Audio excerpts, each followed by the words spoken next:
We're on. Okay.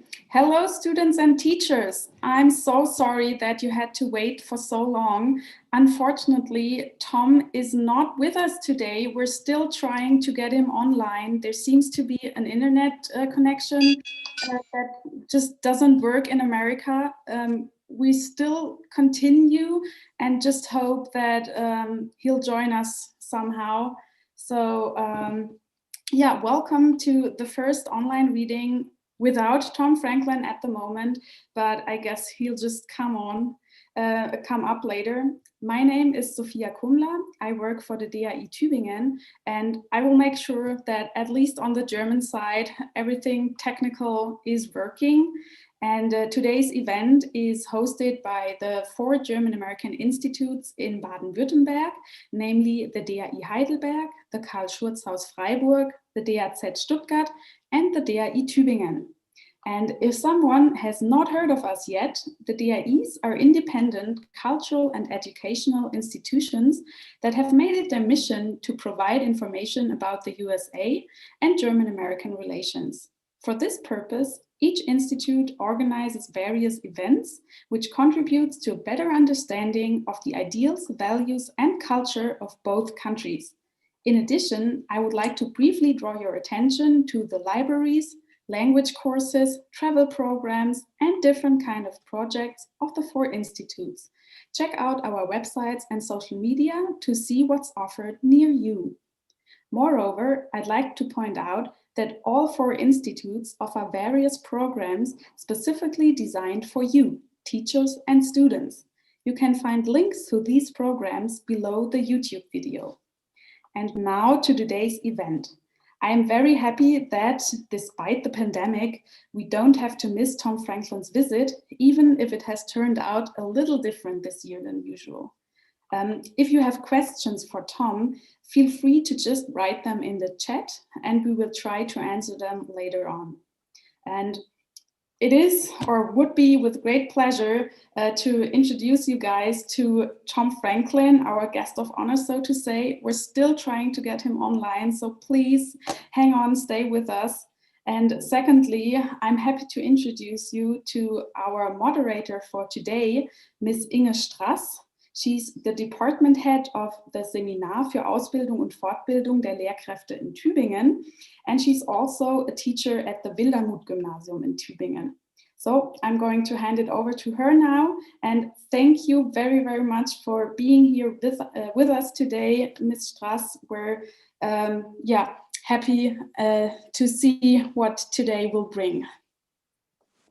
Thank you. Good afternoon, Baden-Württemberg. And good morning, Mississippi. I see that Tom is coming on now. I'm Inge Straß, as Frau Kummler already said. I'm a teacher here in Tübingen and also a teacher trainer at the Seminar in Tübingen. And I have the pleasure to guide you through today's event. We will hear Tom Franklin, who has joined us from his home in Oxford, Mississippi. Hello, Tom. Hello. Although for him it's early in the morning, 7 o'clock or shortly after 7, I take it. Yeah. And he will read from his novel, Crooked Letter, and also answer questions from the audience. And you were told to write your questions in the chat, but it will be difficult to find the questions if you write so much in the chat. So I'm worrying a little bit. But we've already got some questions who've been submitted by 2 courses, one of the courses in Bruchsal and the other one from Neckargmünd. Anyway, still, each of you out there will have the opportunity to join in and post your questions, and we're happy to try and find them in this massive chat. But first, let me say a few words about our renowned guest, Tom Franklin, and set the stage for the reading a little bit. I take it that almost all of you All of you who are listening in here have read and studied the novel Crooked Letter for the upcoming Abitur. And in doing so, you probably have also found out a little bit about our author. So I will not waste our precious time with lots of dates and facts and encyclopedic information. You probably know some of that already or can easily look it up. But still, I should mention that Tom is sometimes called a regional writer, a writer covering the US South. He's also a crime writer, but his fiction can definitely not be reduced to this genre. He's also written short stories, and the crime novels, as you found out, are not just about finding the perpetrator. He's also co-written a novel with his wife, which I read recently, and I enjoyed it very much. So that is a recommendation for you. He's won quite a few prizes. I'll only mention one of them. He was awarded because I like the title of the award so much. It's the Crime Writers Association Gold Dagger Award, and he won that for Crooked Letter. I'd rather talk a little bit about how I can relate to Tom Franklin, whom I met for the first time in December 2018 when he was touring Baden-Württemberg for the first time as the author of the Schwerpunktthema novel. This event, of course, was also organized by the d.a.i. And at the time, he read to a packed hall at the LTT in Tübingen, but I take it today we have even more people who are listening in. Unfortunately, we can't hear your reactions, of course.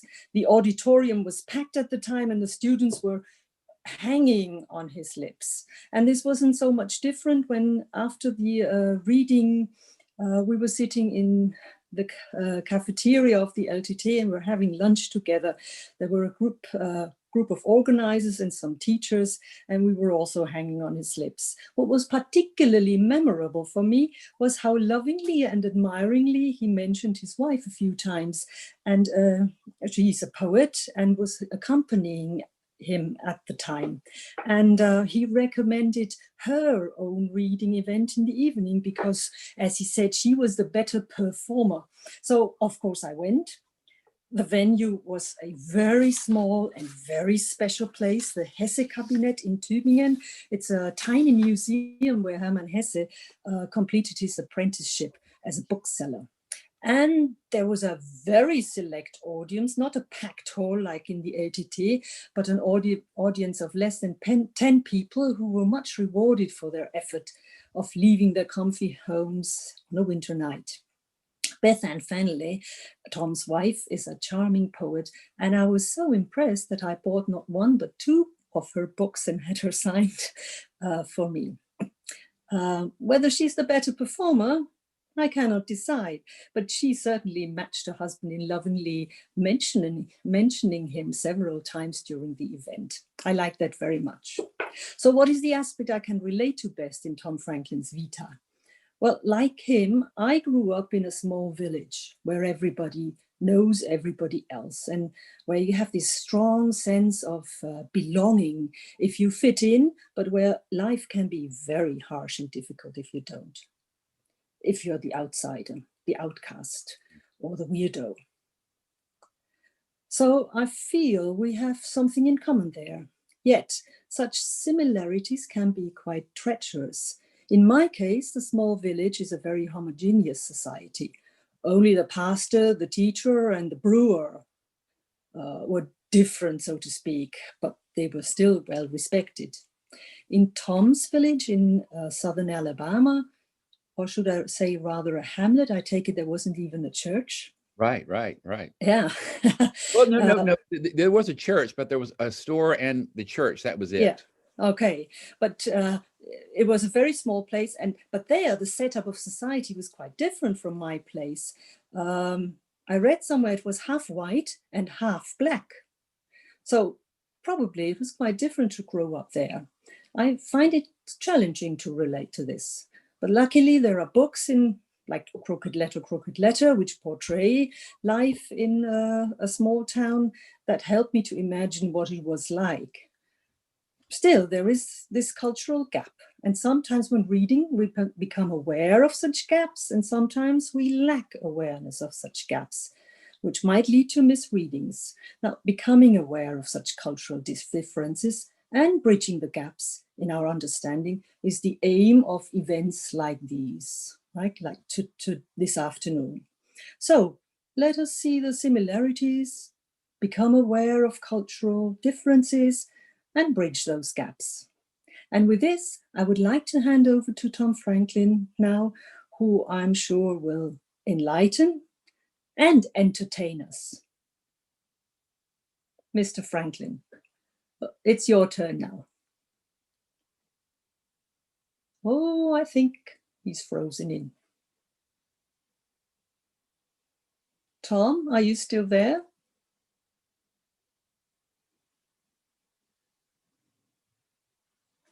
Oh.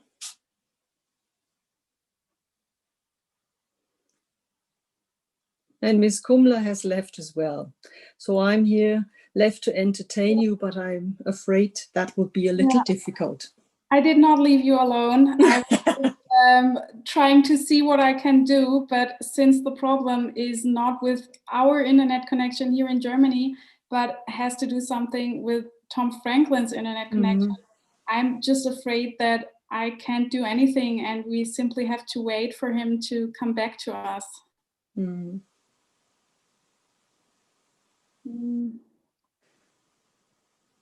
Then I suggest we just wait for a few minutes. Yes, I guess. We have more than 600 spectators here. I'm so sorry, guys. I just hope that it works on Thursday, the day after tomorrow, for our second online reading. Yeah,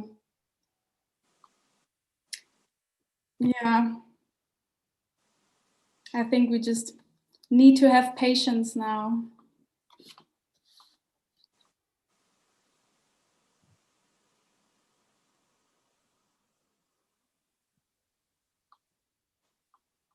Yeah, lots of people in the chat are very sorry that Tom is left, and there were quite a few people who were very excited. Now he's back. Tom, we can see you. Can we hear you? Can you hear us? Yeah. Yes. Can you hear me now? Yes. Okay, I'm on my telephone now. Oh, I'm so sorry. Okay. Don't feel sorry. We're just so happy that you're back with us. Yeah. So after my introduction, I tried to hand over to you, and that was the moment when you sort of left us. But you can start right now, and I take it you are going to tell us a little bit and then read from your book as well, aren't you? Yes, I could. Thank you for the introduction. I was really enjoying it when you froze. So I'm sorry. Did I I'm sorry freeze? to hear the rest of it. May I hear it again? You can hear it again on Thursday. I'm not saying much different. Thank you. Nothing much different then. And I don't know why I'm having technical difficulties. I don't usually have them at school. That's why I came over here. So, but now this is my phone.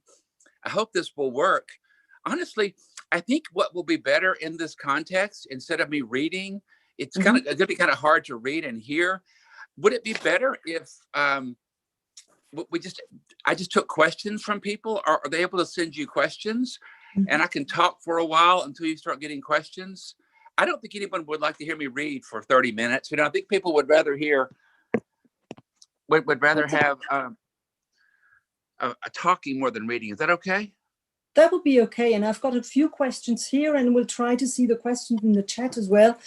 I'd start then with quite a general question about writing that came in earlier on. What was your inspiration to write this book? And is it based on true events? That might be a good starter. The inspiration, there were really two inspirations for Crooked Letter. I had just finished writing my second book, my first novel called Hell at the Breach, when I was put under contract to write my third book, which was supposed to become Crooked Letter, Crooked Letter. And I am from, as you said, the hamlet of Dickinson, Alabama. It's very small. It's about 300 people, half black, half white. There's one store. There were two churches, actually. Churches were segregated. So the white people went to the one Baptist church and the black people went to the other Baptist church. And it was an interesting place to grow up. My father had a mechanic shop. My father is an automotive mechanic. He repairs cars. He had a shop about 6 miles from Dickinson in a small town called Grove Hill. It had a population of about 2,500 people.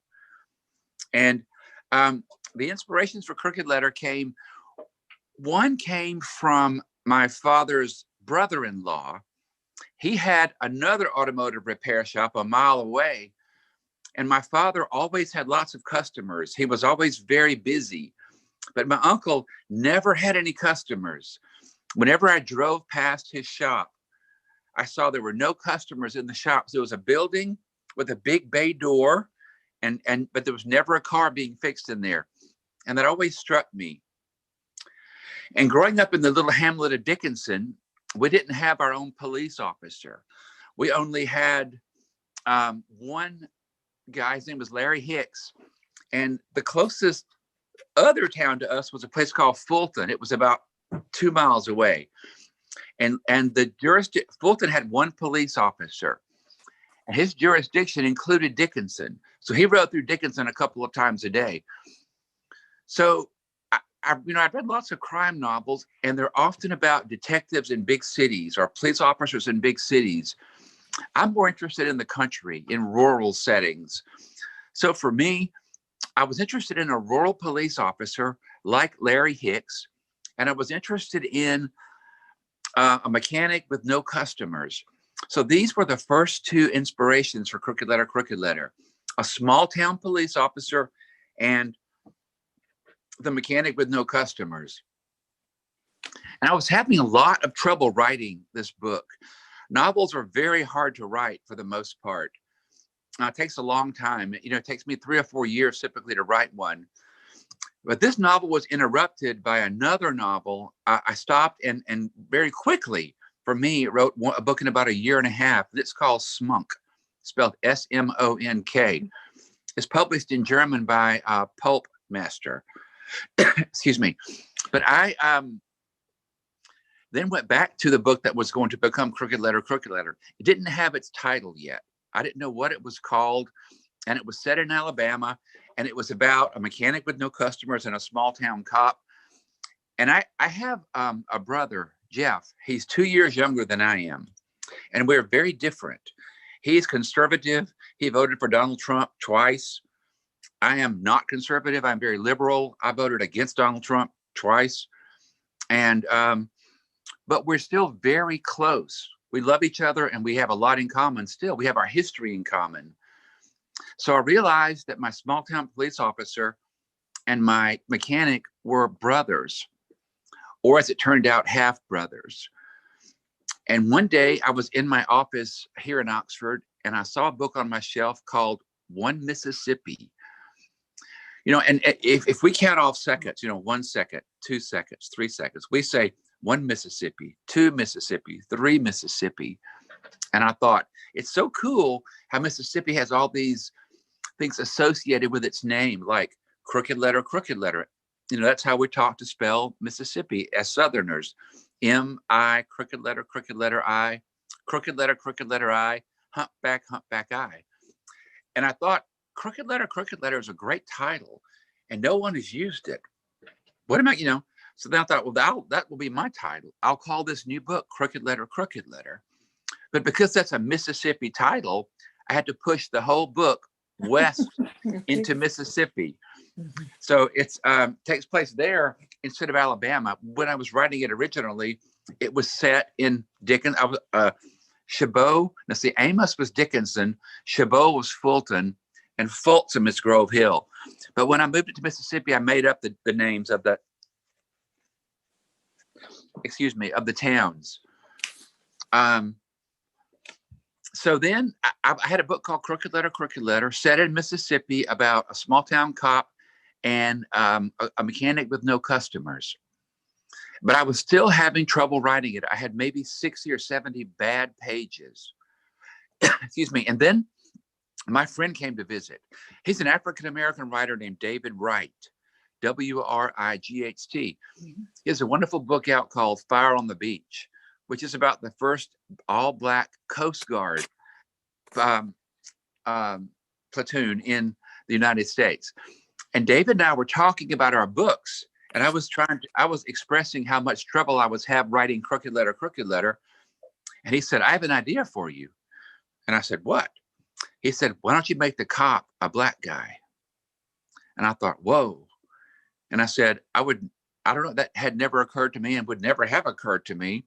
Why do you think I should do that? He said, I think it'll make the book more important. I think it will make it mean more.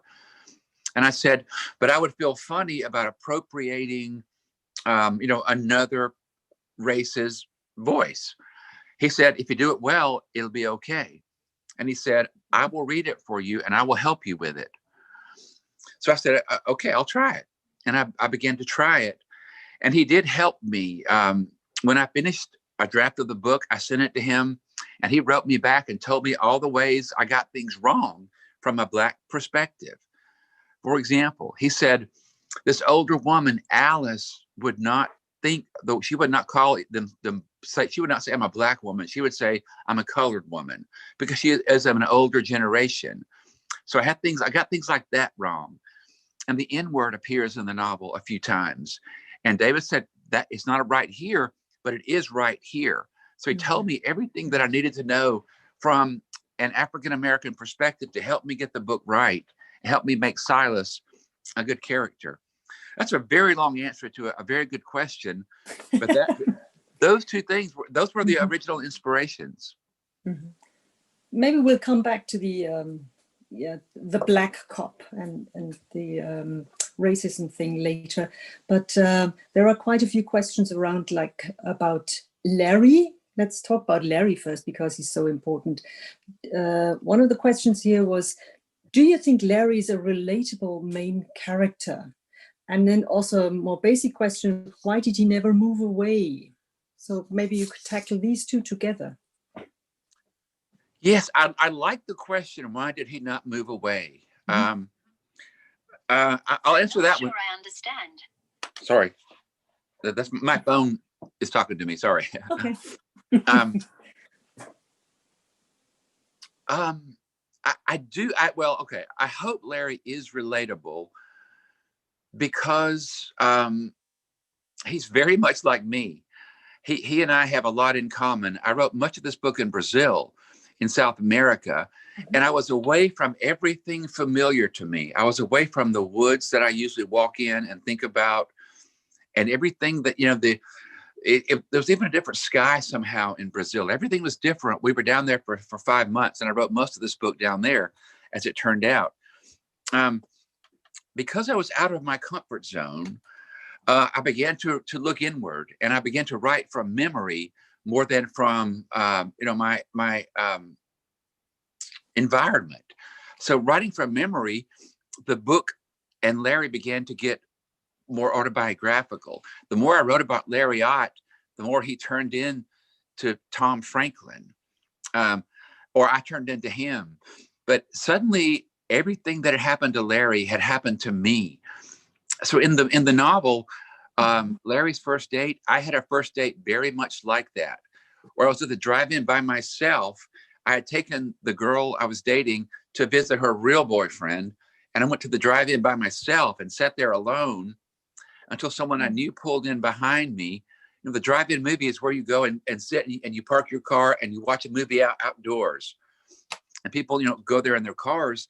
And I went very close to the front because I was alone and I wanted no one to know I was alone. But of course, just as the movie was beginning to start, someone who knew me pulled in behind me. And so I put a blanket over my hand like it had been my date, like it was my date. So they would think I had a head beside me. And, and this had been my date for my whole life. But there we were. And so, it happened to me the way it happened to Larry. But I just, I drove home that night and nothing really became of it. I never, it was just embarrassing to me. It became a funny story to tell later. But for Larry Ott, that night changes his life. So Larry and I have that in common. The incident with the mask, Larry takes a mask to school on Halloween to try to be popular. I did that. We both love Stephen King. I had a black friend, a guy named Wayne Coates, like Silas for Larry. There's so much in common between Larry Ott and me that it's easier to tell you what we do not have in common. The two big differences between Larry Ott and Tom Franklin are this. Larry has a mean, abusive, alcoholic father. I had a very decent Christian father who never drank. He was not cruel. He was a bit distant, but that was his generation. But we knew he loved us. And the other difference between Larry Ott and me is that I was not lonely the way Larry is. I had a terrible high school experience, as Larry did. But at home, I had a brother and I had cousins. So I was okay at home, but when I went to school, it was a different environment for me, and I was very lonely there. So those things that Larry and I had, those are things that are different for us. But so I hope, back to your question, Larry is relatable, because I feel like we have all made mistakes and paid for them in some way or another. Larry's mistake is major, and he pays a major price for it. But I hope we can all see a little bit of ourselves in the misunderstood person that Larry Ott becomes, the pariah that he becomes. And I hope we'll all, maybe look at the strange person over there a little bit differently. The person who everyone shuns, that person has a rich inner life, even if we don't know what it is. And the other part of the question, remind me the second part of that now after talking. Why did he never move away? Was the other part of the question. Yes, thank you. He did not move away. Well, I'll answer the question this way. Baby elephants in India are tethered to a post. The post is pounded into the ground, and they're roped by that to one of their legs as a baby. And they can't pull it because they're a baby. They grow up. These elephants do. And when they're fully grown, they have so much strength. They could easily pull the post out, but they don't know they can, because they've been trained, shown from being a baby, they can't do it. So Larry, it would never occur to Larry that he could leave. He's tethered to that area the way an elephant is to its post. He's had no one to tell him you can leave. He doesn't have friends to recommend that he leave. It just doesn't occur to him. And also, the one person who loves him, his mother, is in this area. If he leaves, he would leave her. And even though she has Alzheimer's and is fading away a memory at a time, he still has her there. He still goes to see her. So, if she were not there, he would have a lot less reason to stay, but I still think he would not go, because Larry's routine is to drive from his house to his shop, where he has no customers, to wait every day, and to drive home. He's in his rut, and that's where he stays, like the elephant circling its post. Thank you. Yeah, thank you. Which character do you think the reader can relate to most? Do you think it would be Larry or any of the other characters? Well, in a way, I do feel like it's Larry. I feel we get more of Larry's past. So we have a fuller, I think, more realized version of Larry Ott. And Larry's also a kind of victim in this novel. So I think we can feel empathy or pity for Larry. Silas does a terrible thing. Silas does not reconnect with Larry when he returns, and it ultimately costs Larry quite a bit. So I think because of Silas, this is a very big flaw in Silas Jones, in 32 Jones, that he is ashamed of himself, that he didn't connect with Larry, and he only connects with Larry and admits that he's the person who saw Cindy Walker last when he's forced to. So I think because Silas is a flawed character, there may be a bit of distance between a reader and him, if that makes sense. Of course, you finished your book where you finished it, but there were questions about Larry's future. How do you see Larry's future? Well, I see Larry having a good future, and a good future with Silas. The original ending that I wrote for this book was not a good ending. Oh. It was very sentimental, but I'll describe it to you. The ending to this book, the first ending, the original ending that I wrote, had, after Silas took Larry home, it was the next Sunday morning. Larry was sitting on Sunday morning in his house drinking coffee, and he hears a vehicle pull up in his yard, and it's Silas's little Jeep, and it's Angie, Silas's girlfriend, and Silas, and they come and they bring Larry to Angie's church. He doesn't want to go, but they kind of force him to go. He wears his only suit, and they go to Angie's church. And at the front of the church, everyone is standing around, and he sees Jackie, who he called Monkey Lips in school. And he goes up to her and apologizes, and she forgives him, and she introduces him to all of her grandchildren. And then everyone moves into the church, and Larry sits by Silas and Angie, and everyone sits down, and they have a prayer, and then everyone stands up to sing. But Larry realizes he has no strength in his legs, and he can't stand up, and he starts to cry because he feels all this, love around him. And he starts to cry, and Silas looks down and notices Larry's not standing, and Silas sits beside Larry and puts his arm around him. And then Silas is crying, and Larry's crying, and Angie's crying, and everybody in the church is crying, and I was crying as I was typing it. And I let my wife see it, and she read it, and she said, "Oh my God, this is the worst ending ever. You can't do this. It's too sentimental. No one will believe it." She was right. Yeah. And so I pulled the ending back and made it more muted. I wanted to imply that Larry and Silas would get together rather than stating it outright. Because when a writer can imply something, that involves the reader more. When the writer implies, the reader infers. One of my favorite ideas in writing is Ernest Hemingway's iceberg principle. Can everyone see this? I've drawn an iceberg there floating in the water. See the iceberg tip out of the water? So with an iceberg, you only see the tip, but you know that beneath those dark waves, there's a lot more ice. So in fiction, you want to show the tip of the iceberg and imply the iceberg. And again, the more you let the reader think and use his or her or their imagination, the more involved they are. So I thought that, I would let the reader imagine for themselves what might happen next.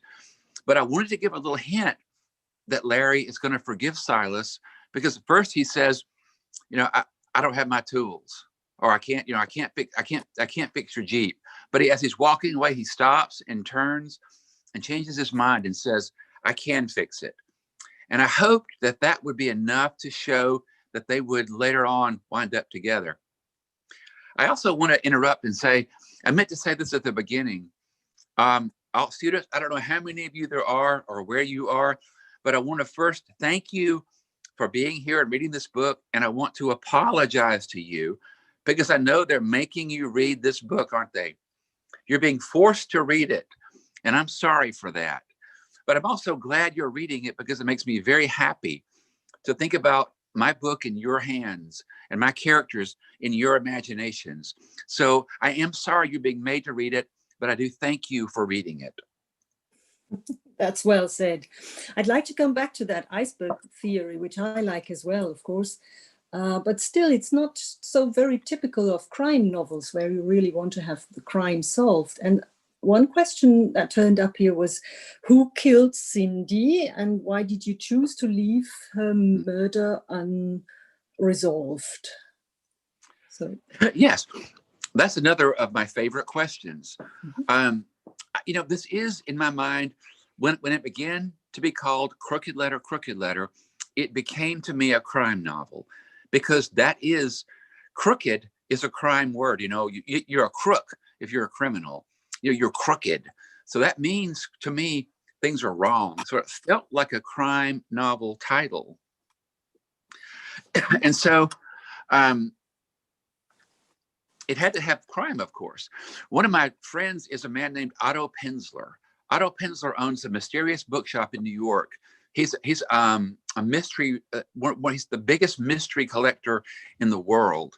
His personal library of mystery novels is so large that it has ladders and rows of shelves in it. The next biggest mystery library in the world is UC Berkeley, after Otto Penzler. So he knows everything about mystery novels and crime novels. He edits Best American crime novels every year, crime writing every year. Otto says that a crime novel begins with a crime. Other novels don't. So to Otto's definition, Crime and Punishment is a crime novel, right? Because it starts with an old woman being murdered. So in that way, Crooked Letter is a crime novel because of its title and because it starts with a crime. But I didn't want it to be any kind of traditional crime novel.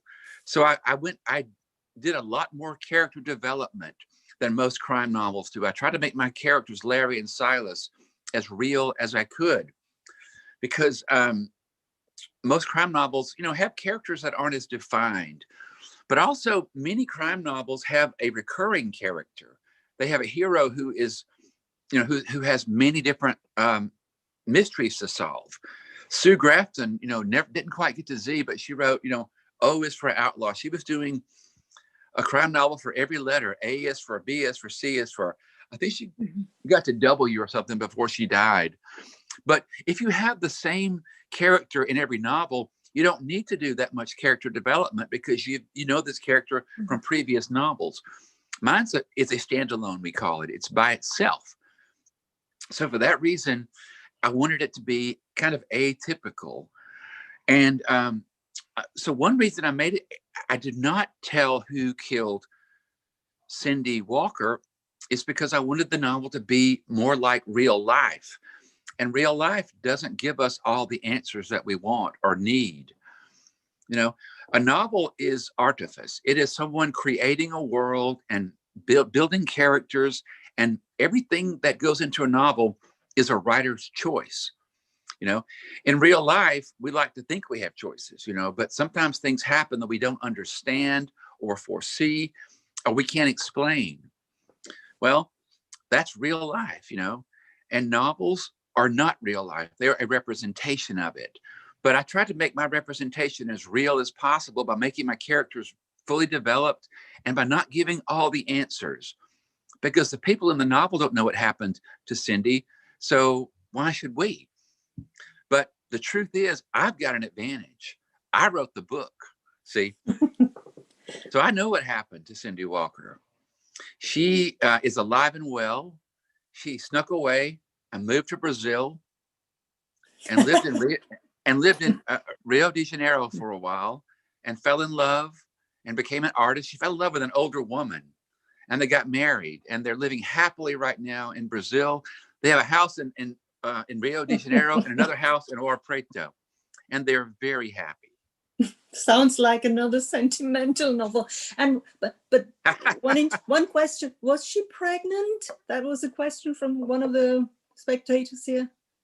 No, she wasn't. No, but listen, the girl that I took to the drive-in, you know, it was my date. I was so excited. I had a date, you know, I was thrilled. My father was so proud of me. I had a date. He gave me the good car, the Toyota. And I was driving, you know, and I was just so happy. And she said, I need to go see my real boyfriend. His name was Crazy Douglas. He was a football player, American football. And I said, but we're going to the drive-in. It's our date. She said, I've got to see him. And I said, why? And she said, I'm going to have a little bitty baby. She told me she was pregnant, and later I found out she hadn't been. She just lied to use me like that to get me to go see him. So in that way, Cindy just uses Cindy uses Larry to go see Silas. She was never pregnant. Okay, fine.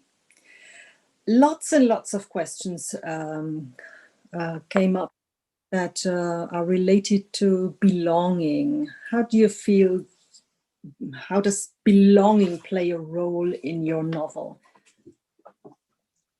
I think it plays a big role with Larry, because Larry does not feel as if he belongs where he lives. He does not feel like he belongs to his father. He feels his father's disdain, dislike, even perhaps hatred. His father really doesn't like him because Larry looks like his mother and isn't athletic and is sickly.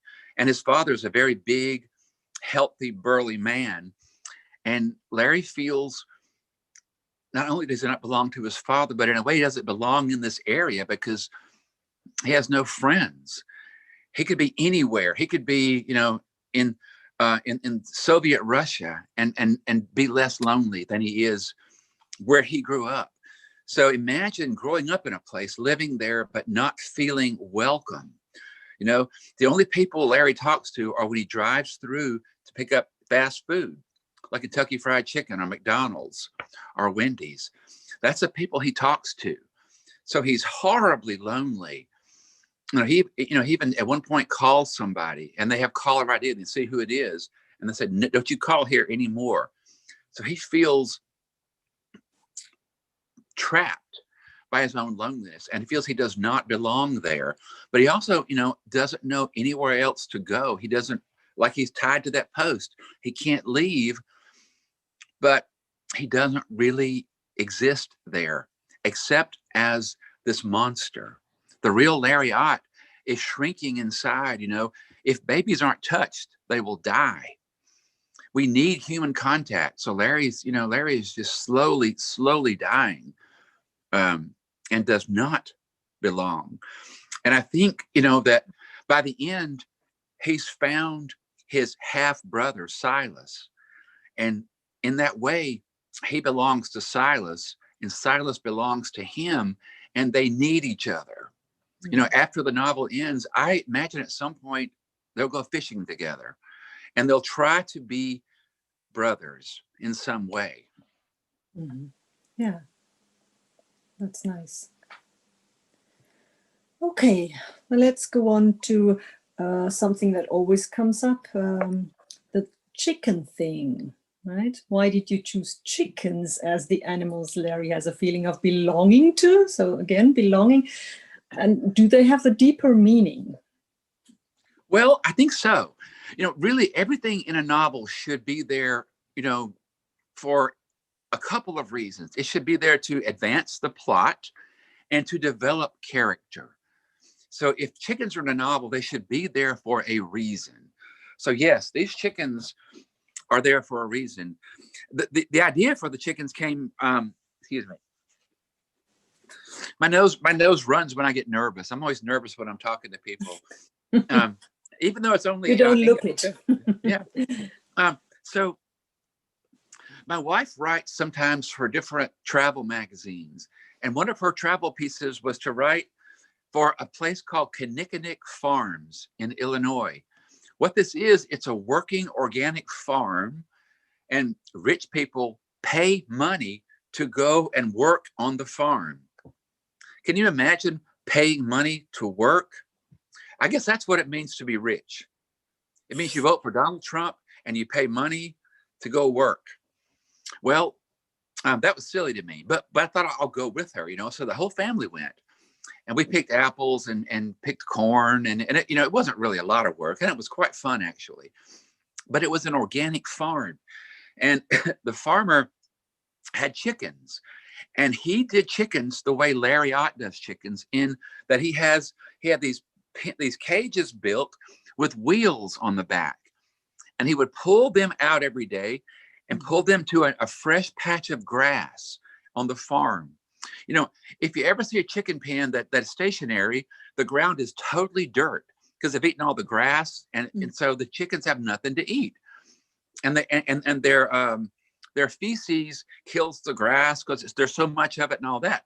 But if you move them to a different square of grass every day, they're actually good for the grass. They fertilize the grass with a little bit of feces. They eat the bugs, and they eat ticks. That's good. They get rid of these bugs and ticks and things. They eat a little bit of gravel too to help their digestion. So it's good for the chickens, and it's good for the environment. Well, Larry, has a connection to the chickens for a couple of reasons. One, they belong to his mother, and they're his last vestige of his mother. And the second reason is that he feels empathy for the chickens. They were in their chicken pen, and it was a dry patch of earth. He thought, I can give them a better life if I move them. So he's trying to help his chickens in the way that somebody should try to help him. He needs to be moved the way those chickens are moved. He needs a new environment. His environment is a flat patch of ugly dirt, and he needs to be somewhere else. So the chickens do mean more. They're not just chickens. I can see that. Right. Now, lots of things and lots of characters are based on real people, or at least take into account some of other people's lives. And there's a question here: how do your friends and family feel about the characters and events in the novel? Do they recognize the autobiographical elements and agree with these? Yes. In an earlier book of mine, my first book, it's called Poachers. It's a collection of short stories. I have a story in there called A Tiny History, and that's a very autobiographical story. It's, until Crooked Letter, my most autobiographical piece of writing. It's about my first, I was married many years ago. It's about my first marriage, a very unhappy marriage, and from unhappy marriages come great fiction. I'm not saying my story is great, but I'm saying it was about my own life. In that story, I had a couple, and their names were Paul and Prissy, and she owned a bar on Dauphin Island, near the Mobile Bay, and I actually worked with a guy named Paul, whose wife was named Prissy, and she had a bar on Dauphin Island called Prissy's, and I had that in my story. But in the story, I gave them a bad sex life, and I just made it up. And I kind of forgot about it. And the story was published and the book came out, and I was doing an event in Birmingham, Alabama. I was in a very crowded room full of people. I was on a panel with some other writers, and a hand came up in the back of the room, and it said, do you know that Prissy Hawkins is talking to lawyers about suing you for using her name in your book? I said, oh no. As it turned out, I had no money, and she couldn't really sue me because there's no money to get, and she couldn't prove that I had injured her business. But it really scared me, so it made me careful about using people that I know in books. So I do use names. I use names from the region because it makes it more realistic. But I don't think anybody's feelings were hurt by Crooked Letter. I do know that around every published book, there are a few angry people, because either you put them in there and they're angry about how you portrayed them, or you left them out and they're angry that you left them out. So you can't win. But the best reaction for me for Crooked Letter has been from Germany, from Baden-Württemberg. Really? It's incredible to me that I've been over there twice to visit and talk to all these wonderful students and their amazing questions. This has been the best reaction I could have possibly gotten from this book. And it's been such a surprise, almost a miracle in our lives. So, yeah, that's a good question. But again, nothing has been as great as my German reaction. Okay, but you mean a general German reaction, not a specific one? No. Yeah. The specific German reactions I get have been hilarious. I've gotten so many emails from students and teachers because they find things that are wrong. On page 14, you say this, but on page 124, it's this, and they don't match up. What I have to say is, oops, I'm sorry, I made a mistake. But here's the funny thing.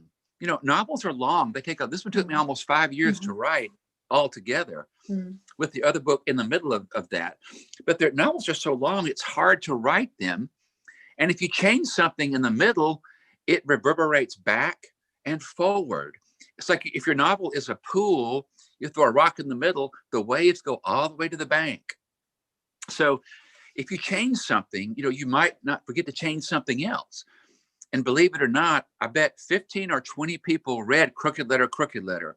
These are agents, editors, publishers, other writers, and no one caught the 10 or 12 things that my wonderful German students and teachers have caught. You guys are terrific, close readers, and I've been embarrassed multiple times.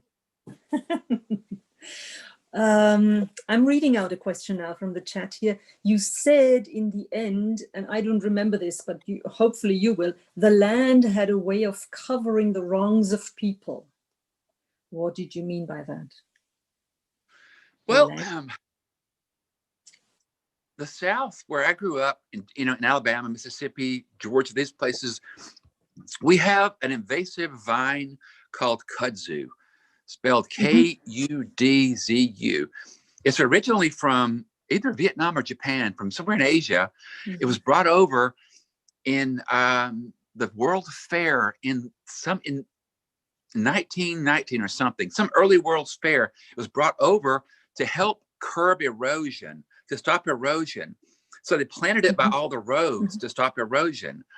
But what they did not bring the parasites that eat it and keep it in check. In Asia, it's very cultured and cultivated. In the South, it has run amok. It's all over. It covers stop signs. It covers trees. So they're just big mummy shapes. You can't see the tree under it for the kudzu. It goes in, power wires are covered in kudzu. So it's eating things up, but it's invasive and destructive. It kills what's beneath it. To me, it's emblematic of the South because we're not very smart here in many ways. We don't think about our environment the way we should. We abuse the land in so many ways. Where I grew up, the trees are all cut down now, and they're replaced by cheap, fast-growing pine trees. So we cut down all the beautiful old hardwoods and replace them with cheap lumber. So it's just not been a good environment anymore. There, I drifted off. So it was really the kudzu covering up the wrongs of the people, not the land. Yeah, well, I mean, it's the land in the way that it grows, and the kudzu specifically does grow so fast. So and people are transitory. I mean, we're not there. The land stays. It may change and grow, but still, it's going to be there. And when we're gone, there's still going to be the earth. Once we have destroyed it and blown ourselves up, it's still going to be here. So it does. Gradually just cover things up that we do, because it keeps growing while we remain. Would you say that this is the moral of the book, or does it have a moral at all? And if so, what is it? I don't think contemporary fiction needs morals.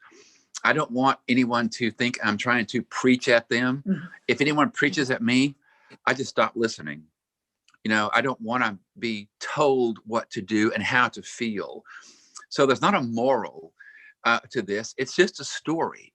But what I hope people will take from it is to understand that sometimes we don't know the whole story about someone, and our default mode should be kindness to someone. It should not be that we judge other people. So no moral, but I do hope that people, reading about someone like Scary Larry, they might know a Scary Larry in their own lives and might hopefully rethink those judgments they made. Yeah. So probably that already covers the next question I wanted to ask. What relevance does your book have outside the syllabus? Of course, that is more or less what you would say, probably. why should people read your book? Or do you have another answer for that? Why should they read your book, apart from, you know, bringing in royalties for you and and that idea you just talked about? The relevance outside the syllabus. That was a question. You know, you said earlier on that all these people were made to read your book. Those people listening in now, teachers and students alike, of course, because teachers didn't choose the novel. It was the higher authority. Well, you know, I wanted it first to be a good story. I wanted it to be one that you cared about what happened at the end. You know, I wanted the pages to fly by. And I think the first part of the novel is a bit slower and more detailed than the second part of the novel. It goes faster toward the end. But I think outside of that, yeah, I just hope that people would see each other, you know, more fully, more clearly. And certainly people of different races might understand that, my God, underneath this pigmentation, we're all exactly the same. There are hearts there are hearts beating under whatever color skin you have. You're still the same kind of person, no matter how different you may feel or seem. Would that include Wallace Stringfellow? We haven't talked about him yet. And is he actually looking for a friend in Larry? Or can you talk a little bit about Wallace now? Sure. He may be my favorite character. You know, really? Yeah. A writer, you know, has to, like a parent, you know, love all their children. You know, a writer has to have some kind of affection for all these characters. And what I feel for Wallace is deep pity and sadness. He could have been an okay, healthy person if he'd had a better environment growing up. But he had no father, and his mother had to work different jobs, and she slept around with lots of different men. So Wallace was dragged from place to place, and dragged even from church to church. And so he was looking for something to connect to. He felt all alone, and didn't have any kind of good role models. And so one day when he saw Larry in church, in the church his mother happened to go to, it was a strictly coincidence. Larry tried that church one day, and he was told not to come back. He didn't feel welcome at churches. But little Wallace, as a boy, saw Larry, and something in his imagination sparked. That's the guy nobody likes. And I think he felt an affinity for Larry. But the reason Larry was notorious is because of what people thought he had done.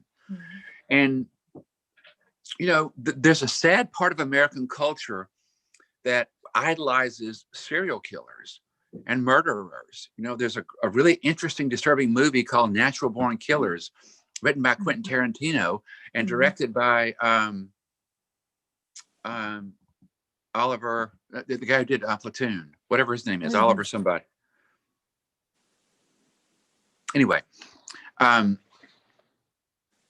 so I think that Wallace, when he became fixated on Larry, becomes fixated on the most, you know, arguably interesting part of Larry, his past, what Larry might have done. And Wallace spies on Larry. And I think this ignites bad tinder within him. I think it sends him in a bad direction. And Larry scares him off as a kid. But Wallace keeps thinking about him. And again, I think, you know, I think it's Wallace had terrible, his nurture was not there. And in that way, I feel for him. And, you know, and he does try to be friends with Larry. He gives Larry's only Christmas present, in fact. It's a pistol, but still, it's the only Christmas present Larry's gotten in years and years and years. So there's a sweetness to Wallace. But Wallace also, you know, had become twisted sexually. And he, I think, was turned on by what he thought Larry had done. You know, because he would have been looking at pornography, and pornography aims the mind in a bad direction. Sex is wonderful and pure. Pornography is the opposite. So I think Wallace needs to be pitied. Certainly, he deserves what he gets. But I still have a great reserve of pity for him. What's also interesting about this book is I had almost finished it before I realized, and I didn't even have Wallace in there. It was 80% done. And I realized, wait a minute, who killed Tina Rutherford? I didn't know. I thought, well, okay, I got to find somebody. Someone had to have killed her. Maybe I thought, oh, maybe it's Larry. Maybe Larry has a split personality, And that was kind of interesting for a while, but that was done in Robert Bloch's novel Psycho, and then the film Psycho, and it was done in Chuck Palahniuk's novel Fight Club and the film Fight Club. So I thought, no, that's been done a lot. Everyone has seen that. No one would be surprised. Then I thought, well, maybe it's Silas who's the killer, because Silas sent Angie to see about Larry, and Silas found Tina Rutherford. He had a connection to both the crimes in the novel. So maybe it's him, but I couldn't think of a motive. It didn't make any sense. So that didn't work. Then I began to try to invent someone, and I invented the mill foreman whose wife had cancer. He got medical marijuana for her to help her pain and her nausea and to give her an appetite. And he would smoke it with her. And when she died, he kept smoking and got into harder and harder drugs. But I didn't like writing about that. That felt gross and icky to me. So when I was about to panic, who is my killer? I remembered an old short story I'd written many years ago, or just tried to write. And it was about a little boy who was lonely and knew that across the woods lived a man who may have killed somebody years ago. And this boy goes to find him. And I realized, oh my God, that was my subconscious getting me ready to write Crooked Letter. And I realized the little boy was Wallace and the man was Larry. And then I wrote it really fast. The chapter where Larry and Wallace have all these conversations over a series of months, I wrote that in a couple of days. So I was ready to write him when it came time, and he became my killer. Okay. The nice fellow, the character you liked most, as you said earlier on. I'd like to go into another direction now with, Silas being black, and there have been questions like, why did you write a book about segregation and racism? Is it even a book about segregation and racism? And then maybe we could go on to, more the political situation in the US nowadays, if you like, but we don't have to go into that. But perhaps first, is it a book about segregation and racism? It plays an important part, at least. It's a book about brothers. I would answer that question. Excuse me. I would also say it certainly has a component of race relations. I'll say it is partially about race relations simply because there are different races in there. And there's a big, strong connection between the races in there. So it can't help but be about race relations. The South is so embroiled in racism, but it's very interesting because while there is racism in the South of my country, it's of course all over the country. The South is just more known for it. But the other thing is, in the South, Black people and white people interact all the time. We're always together. We go to the same store. In cities, typically, New York is Harlem. Cleveland has the Huff. Fillmore in San Francisco. All these places where Black people were put. This was their section, And in the South, that doesn't really exist so much. Yeah, sure, there's housing projects, but people live, it might be that a white person lives here and up the road, a Black person lives. That's a lot less common in other places than the South. And one of the things that I've heard, one of the generalizations that I've heard, and I know to be true, is this. I've heard that in the South, we like Black people individually and dislike and fear them as a group. In the South, in the North, it's the opposite. They like them as a group and dislike and fear them individually. My wife from Illinois had no Black people who lived in her town. There was one Black person in her town. She's from Lake Forest, which is an affluent suburb of Chicago. Her one Black neighbor was Mr. T, who's an actor who played in the Rocky movies. So the novel can't escape being about race relations, having a component of that because of how it's designed. And the moment David Wright said to me, what if the cop is a Black guy? Right then, the novel became, I think it was lifted from one level to another level, because it did become about something more important. Where before, if Larry and Silas had both been white, it would have been about the crime, right? But when Silas, when I made him Black, it became not only about the crime, but also about their relationship, and about their, and about, of course, race relations. Yes. Yeah. And then you made these two people half brothers.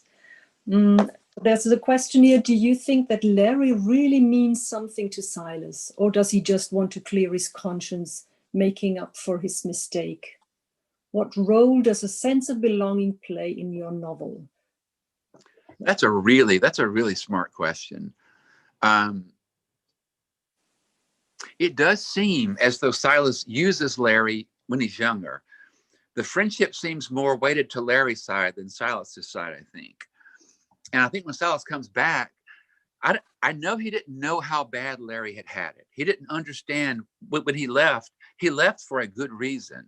I don't blame him for leaving and going first to Oxford and then the Navy and out. I don't blame him for that, because he would have been in real danger where he was had he stayed, and had it been revealed that he was dating this white girl, he might have been in real trouble. So I can't blame him for leaving, but I can blame him for when he comes back, when he sees the pariah Larry has become, when he finds out why.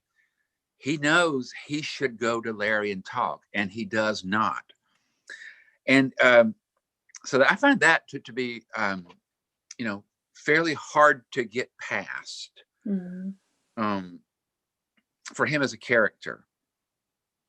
And so, what was the question again? Oh, I have to read it out. Do you think that that he really means something to Silas, or does he just want to clear his conscience, making up for his mistake? And what role does a sense of belonging play? Thank you. I think by the novel's end, Larry has come to mean something to Silas. And one way in which I think that is demonstrated is when Silas goes and sees Larry's mother, and she's not being treated well, and he stands up for her. I think in that way, he's starting to feel a responsibility for Larry, because he also knows that he's caused this. And so I think, when he goes to get him, pick him up, I think that's absolutely showing him trying to help. And when he says, can you fix my Jeep? That's a further olive branch extended to Larry. And Larry at first doesn't respond, but then he does respond. So I do think, yeah.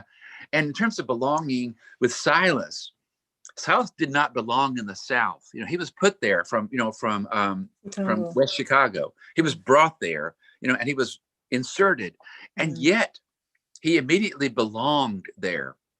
In a way Larry did not.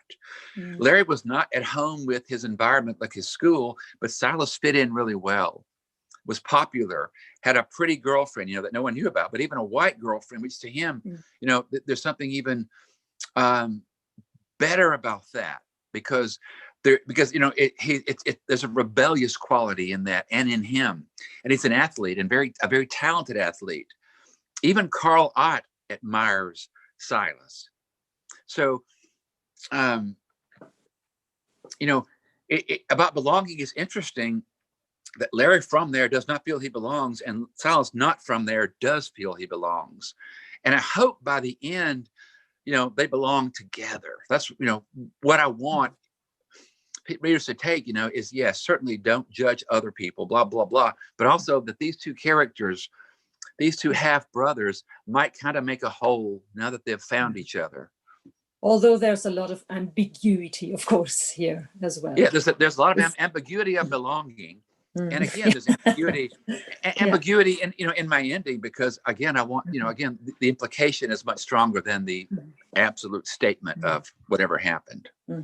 We've talked a lot about male characters now.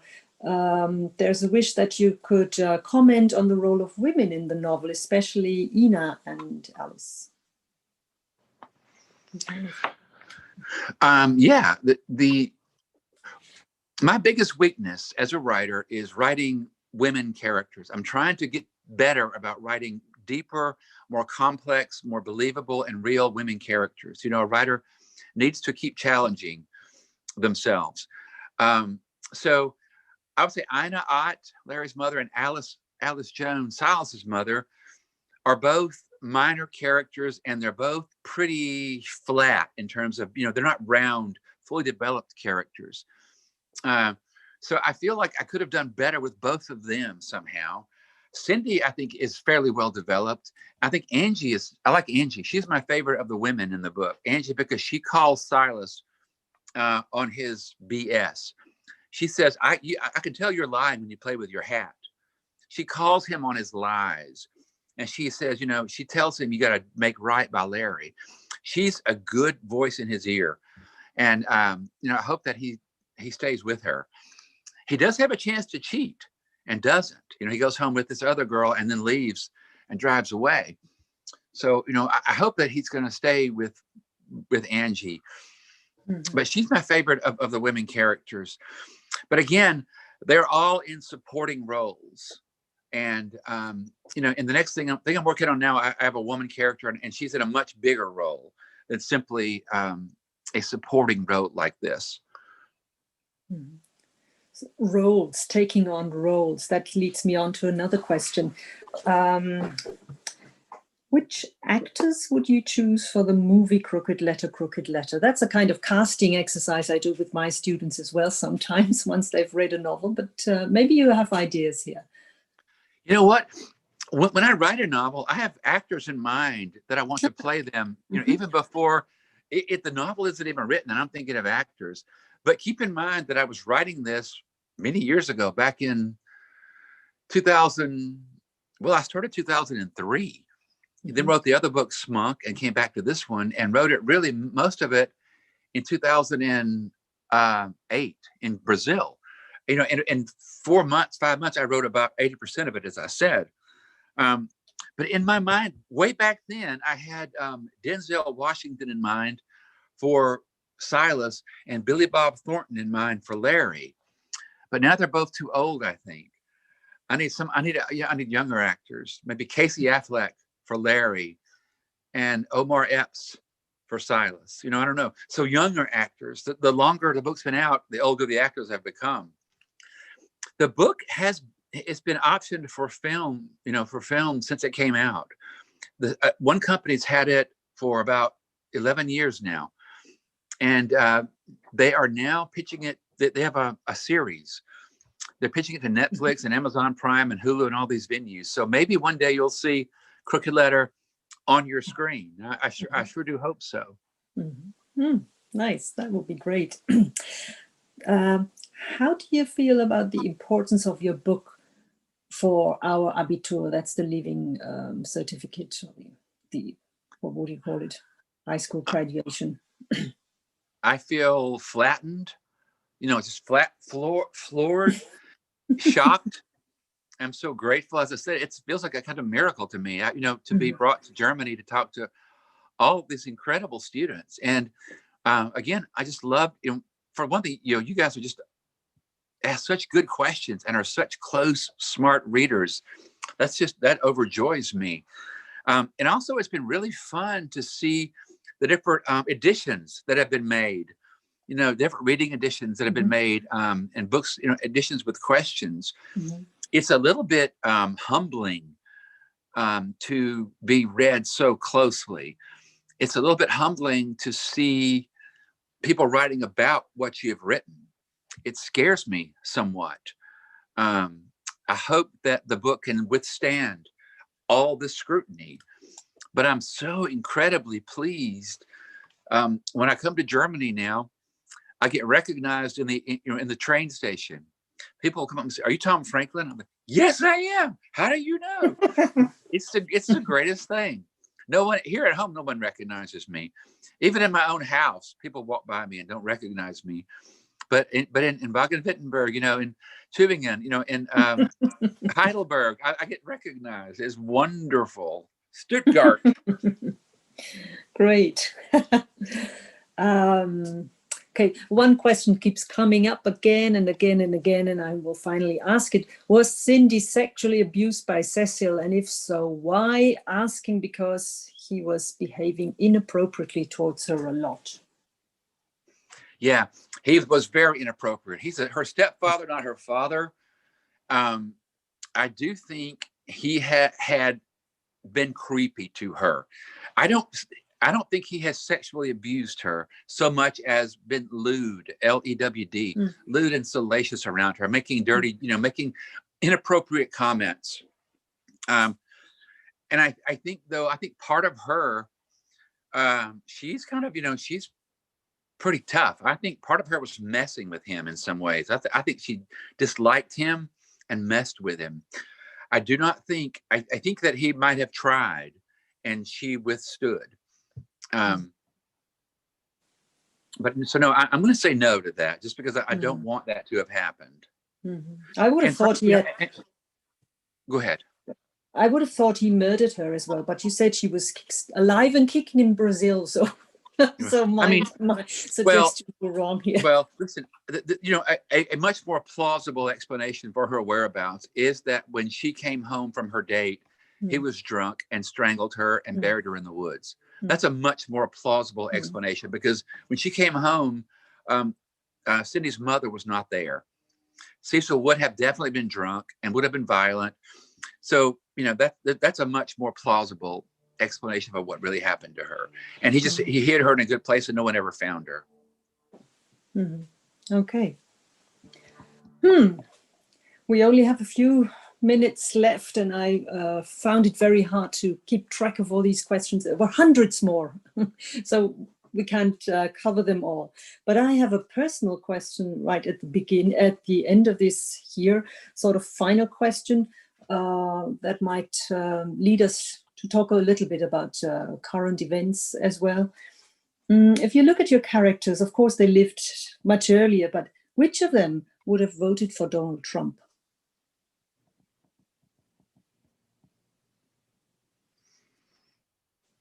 Silas would not have, certainly. Larry being black, or is that the only reason? Being smart. Because he's black. He's smart. Okay, smartness. Yeah.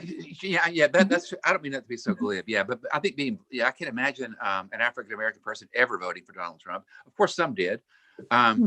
Larry just wouldn't vote. Larry would not feel he would be. He would not venture out and vote. But like Sid, French, all the other people, they'd all vote. All the white people would vote for Trump there, everybody. It's based on my hometown. And I went there recently with my brother, and there are Trump signs everywhere. They're still up. People don't believe he lost.